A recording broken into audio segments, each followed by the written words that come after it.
You are just a selfish mistake. Those were the only words my father said to me that day. No shouting, no rage, just a cold, firm truth from a man who raised me for 26 years. I'm Sydney, and until that moment, I thought the worst thing my family could do was ignore me. I was wrong. Hours earlier, my mother had torn up my medical records in the middle of the hospital lobby, screaming, "You're letting your sister die." Strangers stared, nurses froze. I stood silent as the papers fell like shattered pieces of a life I never chose. They called it love, sacrifice. But it wasn't. It was control. And the one thing they never wanted me to know was that my entire life was built on a lie. I wasn't a daughter. I was an insurance policy. What they didn't understand the day they tried to break me in front of everyone was that it was the day I stopped playing their game. They thought guilt would rule me forever. But they forgot one thing: I don't give up. Not to strangers, not to blood, and definitely not to those who only kept me alive to save another. Have you ever discovered your whole life was a transaction? Tell me in the comments, because what I did next changed everything. The shredded pieces of my medical records clung to the sterile hospital floor like confetti from a celebration I was never invited to. My mother loomed over me, her chest heaving with a rage that could burn steel. "You think you can sit there and play the victim?" she spat, her voice slicing through the lobby's silence like broken glass. "Your sister is dying, Sydney. Dying. And you do nothing. Absolutely nothing." Her words weren't new. They'd been sharpened over years, turned into weapons that fit perfectly in her mouth. Behind the glass of room 311, Vera lay in her hospital bed, pale, fragile, but still wearing that smug smile that defined her. Chemotherapy had stolen her hair, but not her arrogance. Her eyes met mine, and for a moment I hoped for something, any human gesture. Instead, her gaze said it all. "I'm still the center. You're still orbiting." I knelt to pick up some fragments of the records, not out of guilt but because they mattered.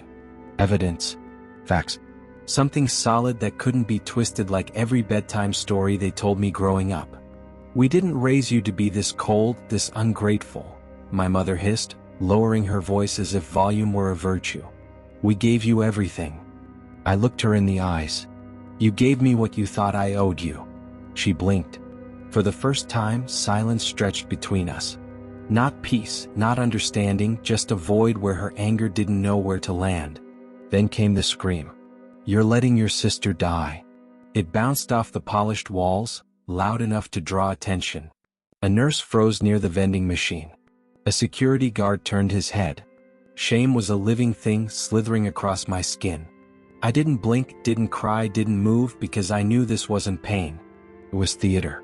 And I wasn't giving it an encore. Through the glass, Vera tilted her head, a slight curve to her lips. Ownership. That's all it was to her. She didn't need to say anything. The script was written years ago. Vera wins. Sydney yields. But not today. I walked away from that lobby with the weight of 1,000 eyes on my back. No one intervened. No voice broke the silence. That's what happens in scenes like this. They don't just humiliate, they isolate. And isolation was the language my family spoke fluently. When I reached the end of the hallway, the clock above the elevator read 10:42 a.m. I remember it because I thought, this is when it all breaks. Not when they scream, but when I don't. I didn't scream. I didn't crumble. I just walked because I finally understood something terrifying and liberating at once. They weren't trying to save Vera. They were trying to prove they could still control me. I found a quiet corner near the consultation lounge, my pulse pounding like enemy fire. I pulled out my phone and opened the email I'd kept buried for months. Donor compatibility results. Confidential. Dated 6 months ago, the day I took the test before anyone asked me to. When I still thought silence could be peace. The message was direct, clinical. No biological match detected. Not compatible, not partially, not marginally, not even close. They knew, or at least they could have if they'd bothered to ask me. But why ask when assumption works better to keep me tethered? I forwarded the email, adding a recipient. Dr. Holstrom. Subject. Confirmation of non-compatibility for records. CC'd to my lawyer, Lorelei, because if this circus turned legal, I wanted to be armored before the first shot. I looked at my name in the signature. Sydney Hale, not Vera's sister, not Coraline's daughter, just me. And for the first time in my life, that felt like a statement, not a deficiency. When I looked up, my father was there. He didn't storm in, didn't shout, just stood. Broad shoulders, upright like a man who believes the world owes him respect just for existing. He didn't say my name. He never did. His voice was flat, almost bored. You are just a selfish mistake. No raised tone, no venom, just a fact. Stated like the weather, inevitable, unchangeable. And somehow that hurt more than any scream. I didn't cry. I didn't ask what he meant. That would have given him the dignity of doubt. Instead, I let the words settle on my skin like wet cement. Heavy, hardening, but not sinking in. Behind him, Vera's room glowed like a stage. She didn't move, didn't blink, just watched like a queen inspecting pawns. I stepped around him carefully, not brushing his arm. Before, that would have felt like defiance. Now it was just oxygen to survive. When I reached the parking lot, my chest was tight, but my mind was sharp as a blade. I had 5 minutes before the transport arrived. Just enough time to open the Notes app and type 3 sentences that felt like a mantra. Tested October 19th. Results received October 24th. Not compatible. 10. Without thinking, he added. You can donate what you don't have. You can't love where you're not allowed to exist. And you can't stay where you were never invited. He sapped the note. My hands no longer trembled. This wasn't a refusal. It was proof. Proof that he wasn't the villain they needed me to be. And so on, the world would know it too. He thought the worst was over when he left that hospital. He believed the truth stored on my phone would be enough to stop the bleeding. He was wrong. 2 hours later, my phone buzzed with a message from Dr. Olstrom. I need to clarify an inconsistency in your file. Can you come back today? The tone was polite. The subtext wasn't. My stomach clenched like a fist as he replied, I'm on my way. When he stepped into his office, the fluorescent light felt even harsher. I was seated behind a wide oak desk, hands clasped, an open folder in front of him like a wound. Miss Hall, a vegan, his voice low, professional, but heavy with hesitation. I need to confirm something before we proceed. When was your last genetic test? He blinked. October, for the donor test. Yes, I have the results. He nodded slowly, tapping the monitor screen with his pen. That's the issue. Our system shows 2 sets of data, yours and Vera's, and they don't match. A cold wave ran down my spine. What do you mean they don't match? I didn't answer right away. I used to turned the monitor toward me. To graph side by side, color-coded markers where there should have been overlap. But there wasn't. Not even close. You're not biologically related, I said at last. 6 words. 6 words that split 30 years of reality in 2. I stared at the screen, then at him, waiting for a laugh, a clarification, anything. Nothing came. Just silence, humming like a live electrical wire between us. My voice failed me. I swallowed. I'm adapted. I exhaled slowly, as if bracing for my next question. That's what the data indicates. We ran it twice to be sure. My first thought wasn't a relief, not even anger. It was something darker. A realization curling like smoke in my gut. They know. They always know. Every cold glance, every offhand remark, we shouldn't have taken you in. Every email felt like a receipt instead of a gift. It all calcified into one brutal truth. I wasn't their daughter. I was their insurance policy. For a long moment, I couldn't move or breathe. The room pressed in on me like a vice. I need the documentation, he said at last, in a voice he didn't even recognize. I'll print it and notarize it. You have it, Olstrom replied quietly. And Sydney, you have every right to speak with our legal department. What happened here? What was hidden? crosses ethical lines. He stood on legs that felt like they belonged to someone else, clutching the manila folder like a lifeline. My phone buzzed again. It was my mother. He let it ring. Outside his office, the hospital sounded louder than before. Nurses moving like tides, voices overlapping, distant laughter. It all sounded false. Hello, as if the world had used shifted off its axis. He reached the east corridor and stopped by a window overlooking the parking lot. Cars clamored under the sun. People living lives that ante used exploded. He pressed my forehead against the glass and whispered the only words that made sense. It was never about saving her. It was about control, leverage, keeping me tethered to a depth he never incurred. And now they tried to bury the truth under layers of guilt and folded papers. But truth don't rot. It was. He pulled away from the window, backstrap, jaw clenched. They thought it was over. They thought silence was my natural state. They were wrong. This was no longer survival. It was war. He re-entered the hospital's press room before the chairs had cooled from Coraline's gratitude ceremony. The banner is still on, the lights are still on, cameras rolling from their tripods. She had used Erasmus life, manipulating the story as if it never existed. He didn't walk in with rage. He walked in prepared. Security hesitated as he approached the podium, but my bag was still pinned to my blouse, and he said clearly, "I'm here to speak." He wanted to take long. No one stopped me.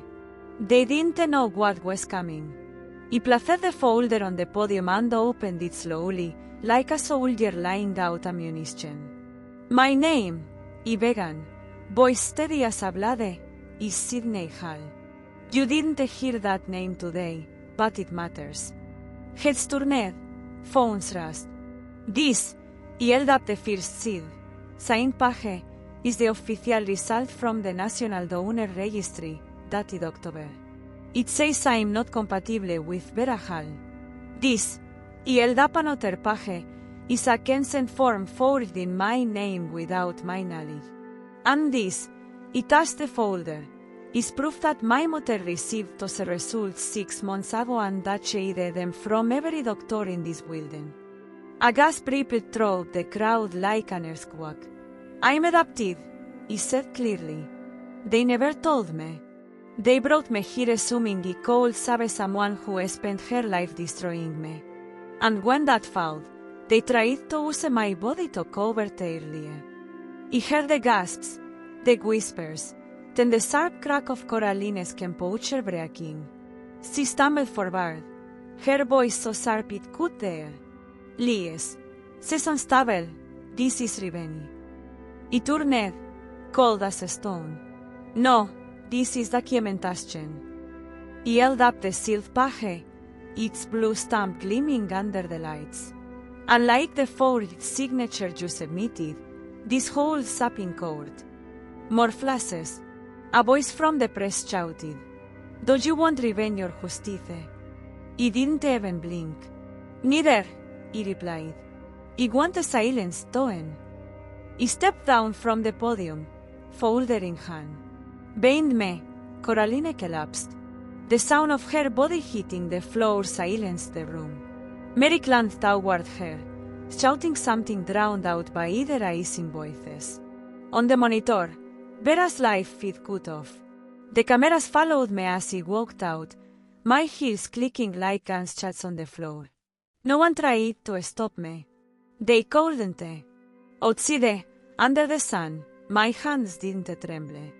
Not when he called Laura and said, "Send it all. Every file, every photo, every timestamp. Press first, then legal." She exhaled sharply on the other end. "You used blew the roof off, Sid." "Good," he replied. "Let them drown in daylight." For the first time in my life, the truth wasn't buried. It was loud.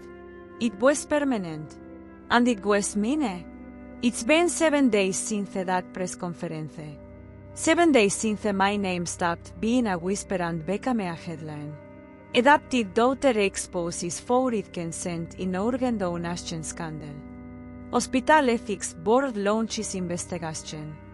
I didn't read the comments. I didn't need to. This wasn't about applause or outrage. It was truth. Understanding firm in it without trembling. Coraline, under medical observation. Merrick, silent as the grave edad for his sound reputation. Vera, discharged yesterday. No Instagram sermons, no cherry-picked Bible verses, use digital silence. And me, this morning, I sat on my balcony, black coffee in hand, the city alive below me, and for the first time in years, I felt the airways minute to breathe. La terre, the hospital's legal office called. In a calm, almost apologetic tone, they said, Miss Hall, your liver was never compatible. Not marginally, not partially. Even if you had agreed, it wouldn't have worked. I laughed, not because it was funny, but because of the brutal irony. They fought a war over something impossible. It was never about saving her. It was about owning me. At 4:45 de la tarde, a mensaje lit up my screen. Vera, can we meet? Use to S, please. I went, not for closure, but for confirmation. She was sitting on a hospital bench, hooded in hospital sacks. When I approached, she didn't look up right away. When she did, her voice was low, flat. They only kept you in case I needed something. It landed like frost, cold and light, because deep down, I always knew. I'm not asking for forgiveness, she added. Good, he said, because I'm not offering it. No shouting, no dramatic exits. Used to people finally admitting what blood never made. Family.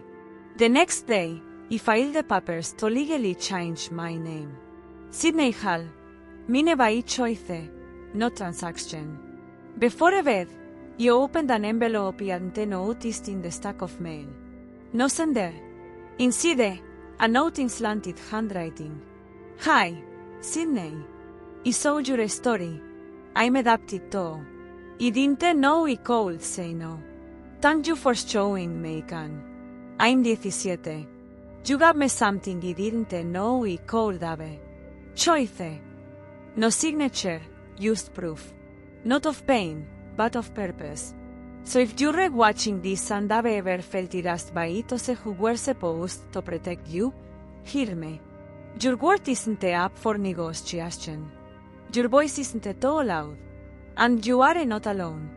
Tell me in the comments, what truth could you speak if fear didn't silence you? Because maybe, just maybe, your story is the one someone else needs to breathe again.